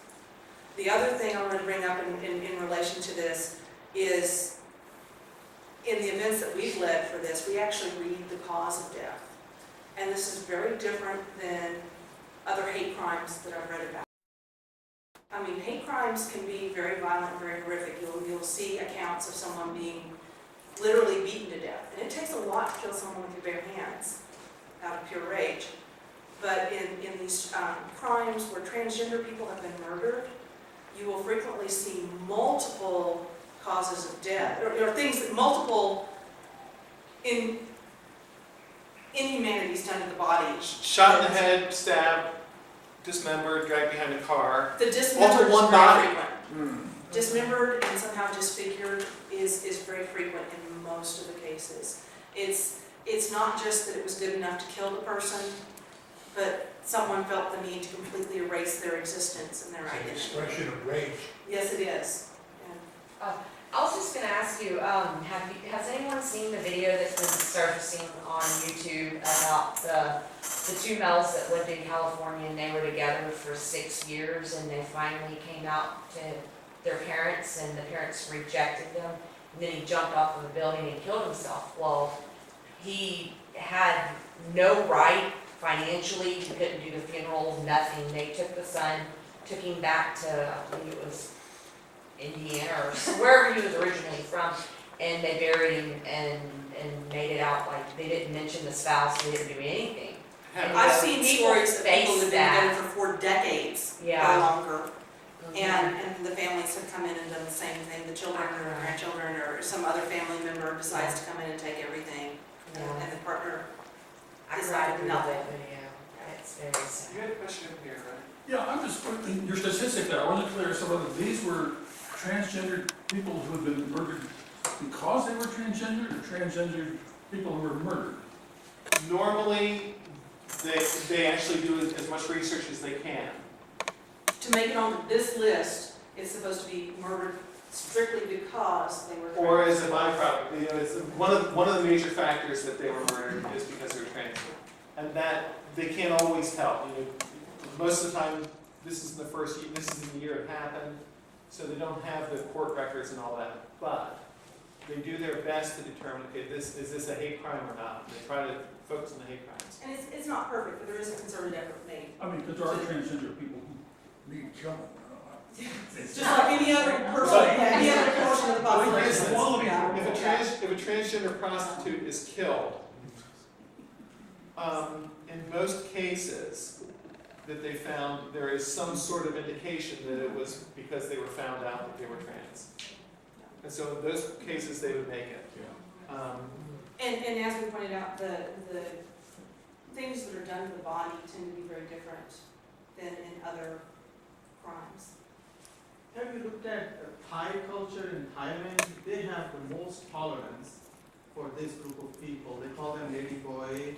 They very much, very clearly, everyone knows. They make sure that everyone knows that they are not. And we've met a lot of people male that or choose to go there for their surgery.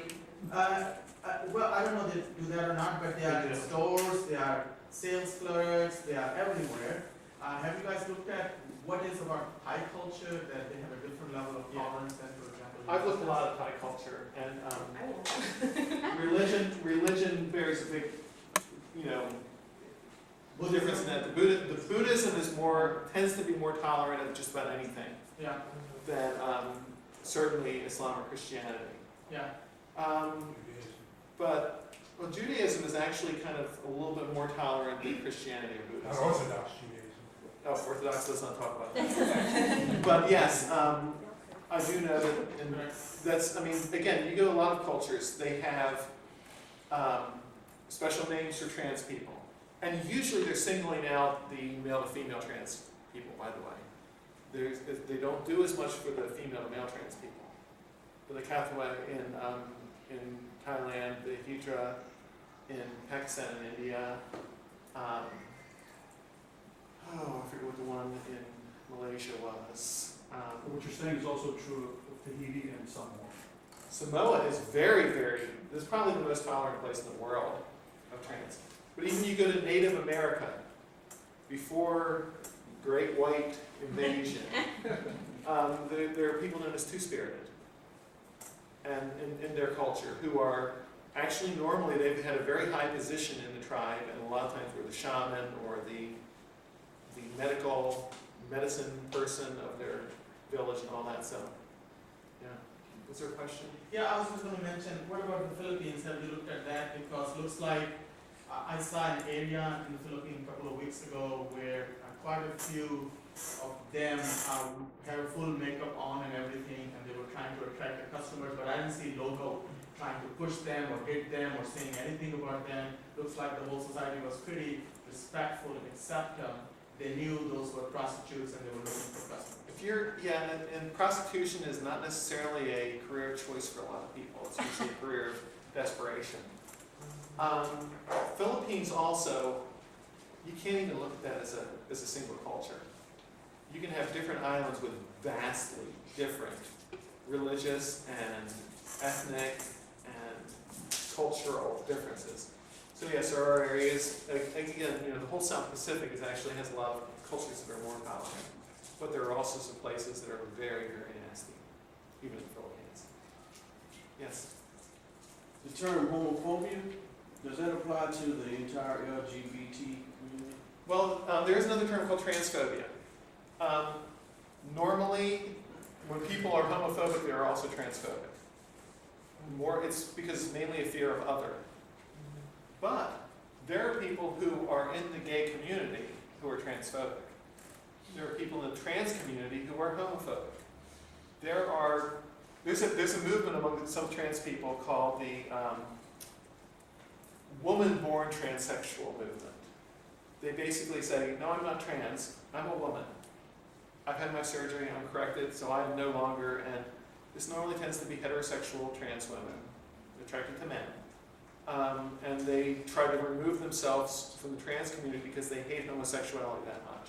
They will not allow themselves to be identified with trans because that makes them homosexual in their convoluted thinking. Yes? Intolerance in some other societies is intolerance is across the board, because in some societies, Christians is a showing of their love for Jesus actually get put up on a cross, be crucified. They hammer spikes into their hands, and this is not what Americans would normally do.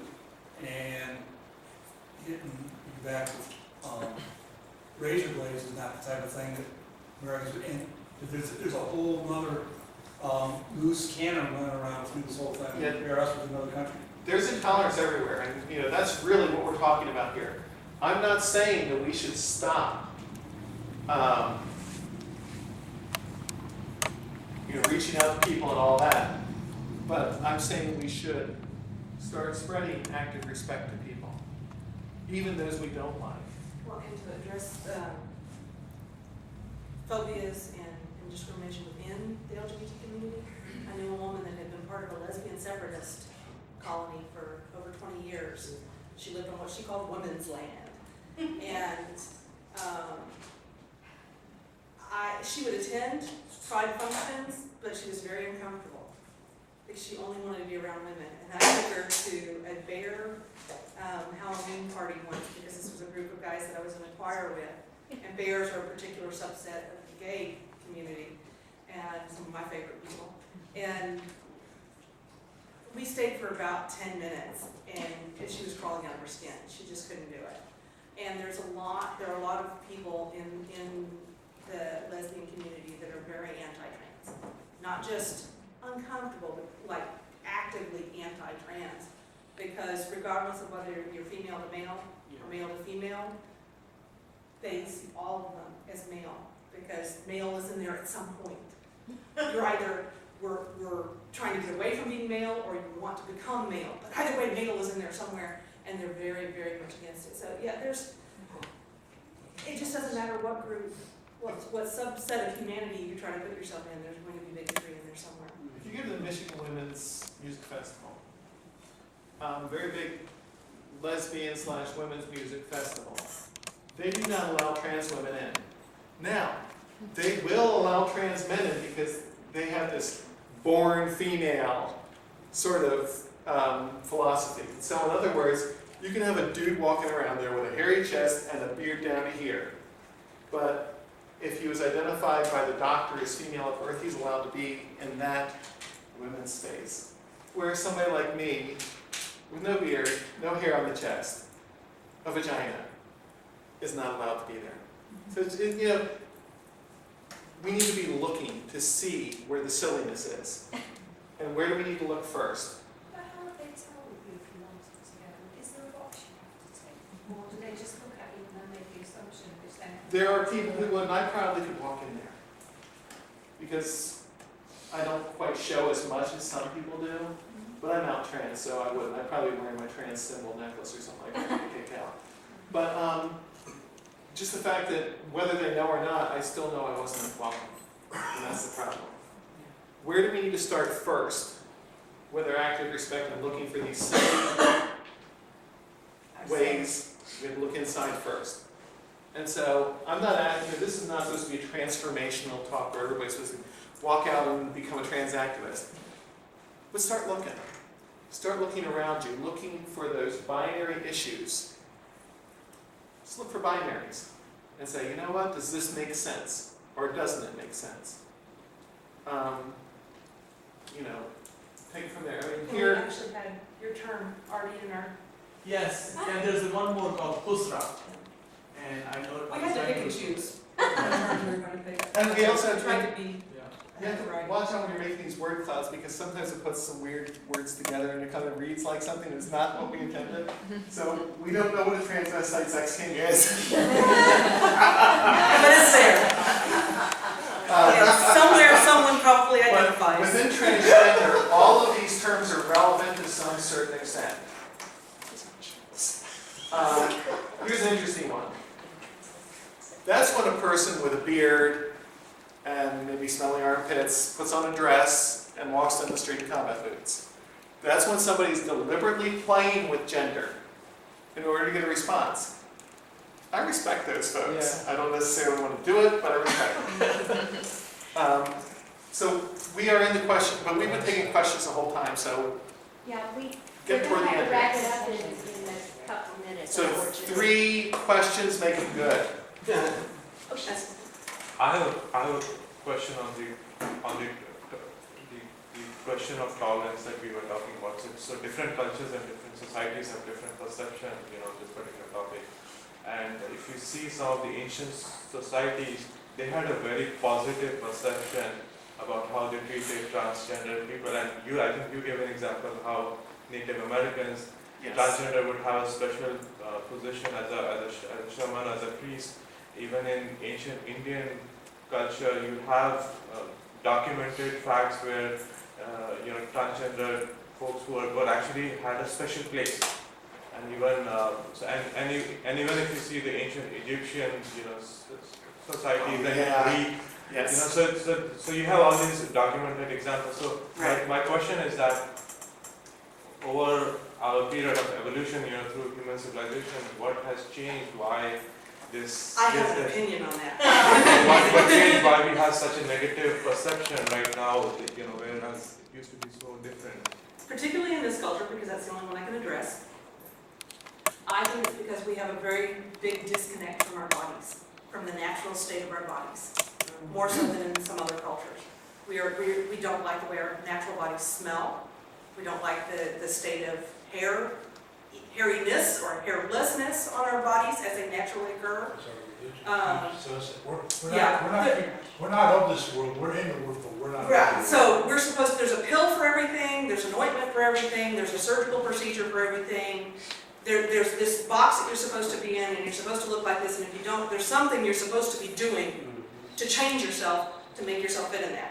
And that's even if you're just heterosexual, cisgender, just as middle of the road, white bread as you could be, that you're still not right. There's something that you're supposed to be changing to fit into this box. And I think it's that disconnect from our natural state of being and our natural bodies is stronger, in my opinion, in this culture. Now, my opinion on that is that it often comes from the misogyny inherent in monotheist, masculine-led religions. That's very much a gender studies answer. Because I would say the monotheist religions are the main culprit in this, and the misogyny inherent in them is largely because, if you think about it, a female dressing more in what we would consider masculine clothing is often accepted and often considered actually aspirational. She aspires to something better, which is bullshit.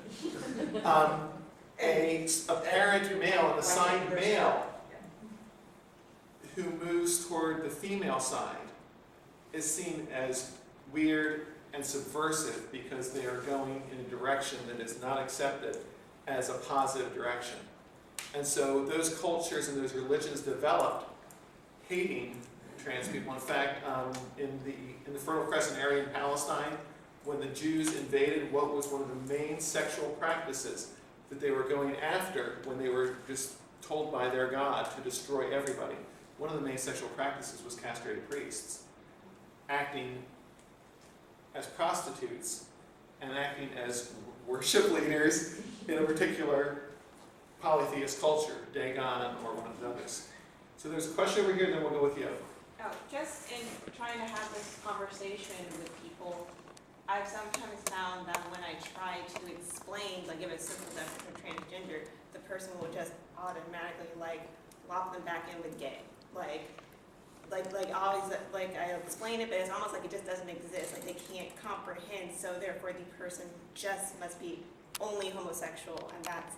But in terms of these issues, that is straight or gay, and everything else outside of that doesn't.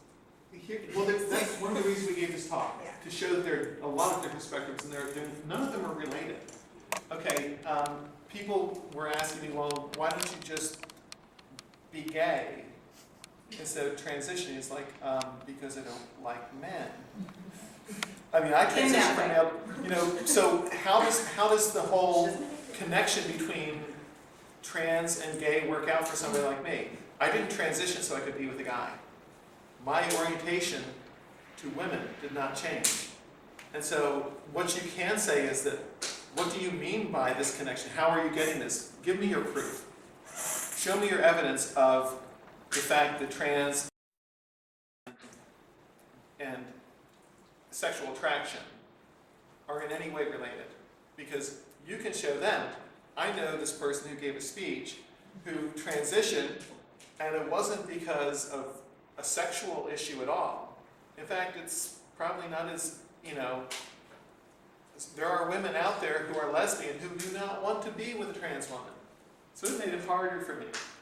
I found it wonderful. I'm more of a smartass, so I'm gonna take a different approach to that and ask them, so are you, conservative or liberal politically, Republican, Democrat, or something, and riff on that somehow. Like if they say they're Republican, oh, so you're closed-minded and you don't believe in helping poor people, and somehow make the stereotypes, make the assumptions that go along with that, or vice versa. Oh, you're a Democrat, so you just want to give everybody's money away to people who didn't earn it, and point out that, okay, oh, what, you're offended by that? There's no connection between these things? Yes. But you were commenting about the monotheistic religions, Judeo-Christianity, Muslim, are all patriarchal. The word patriotism comes from the word patriarch, means Danny knows best. The male is the dominant, he rules the roost, he cannot be challenged. Any challenges are met with severe reprisals. And what is more challenging to the patriarchy than I am? Oh, you're scary. What is more challenging to the patriarchy than I am? I gave him a penis, a perfectly functioning penis. And guess what? I have not missed it.